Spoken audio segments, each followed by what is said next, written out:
fanaanka da'da yar ee lagu magacaabo Sharmaake Cabdinaasir Maxamed oo loo garanog yahay Sharma Boy ayaa maalmihii la soo dhaafay si weyn loo hadalay kadib markii uu booqasho ku tagay dalka Mareykanka halkaas oo bandhigyo ku qaban doono muddo hal bil ah oo Sharma Boy ku sugnaan doono Mareykanka ayaa la filayaa inuu bandhigyo ku qabto magaalada Minneapolis ee ku taala gobolka ay Soomaalidu ku badan tahay ee Minnesota. fanaankan uu heysiisa la arkay qiyaastii 3 sano ka hor ayaa horumar degdeg ah sameeyay. waxa uu marar badan qabsaday hadalhaynta baraha bulshada iyo warbaahinta isagoo u muuqday inuu waxyaabo badan uga duwan yahay dhalinyarada kale ee fanka Soomaalida. haddaba halkan waxaan kugu soo gudbin doonaa 4 arrimood oo Sharma Boy la gaar yahay marka la barbar dhigo fanaaniinta kale ee Soomaalida. 1. murtidu waa raab. ma aha fanaankii ugu horreeyay ee Soomaali ah oo qaada heesaha caanka ah ee dunida looga yaqaano raabka, balse waxaa cad in muusikiisa uu ku saleeyo heesaha noocaasi ah isagoo muddo aad u gaaban gudaheed ku shaacbaxay. mar wax laga weydiiyey sababta uu doortay ku luqaynta heesaha raabka ayuu ku jawaabay, wixii qof fahmi karo, anigu waxaan u aqaanaa murti. maanta raabka iyo heesaha caadiga waxaan murti u aqaanaa raabka, ayuu yidhi. waana fikir uu Sharma Boy uga duwan yahay dhammaan fanaaniinta kale oo badankoodu isku dhex lifaaqa heesahooda. dhalinyarada kale ee fanka ku jira qaarkood waxay xitaa raad raacaan heesihii fanaaniintii hore oo ay dib ugu soo luuqeeyaan. 2. heese isdaba joog ah. mid ka mid ah sababaha ay dad badan ugu xiran yihiin fanaankan Sharma Boy ayaa waxaa lagu tilmaamay heesaha uu qaado oo aad moodo inay isdaba joog yihiin.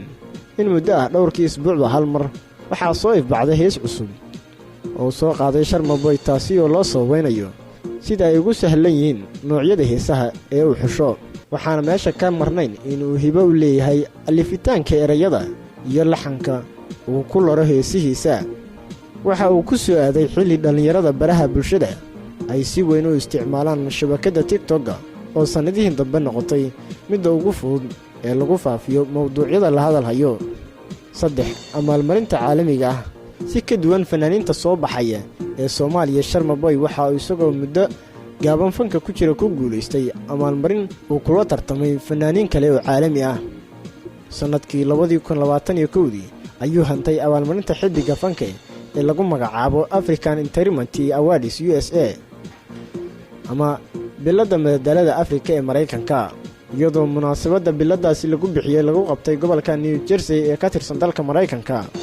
dad badan ayuu uga yaabsaday Sharma Boy inuu abaalmarintaasi ku guulaystay isagoo ku sugan Soomaaliya, halka fanaaniin kale ee la loolamaysay qaarkood ay saldhigyo ku leeyihiin dalka Mareykanka. 4. socodkiisii dalka Zambia.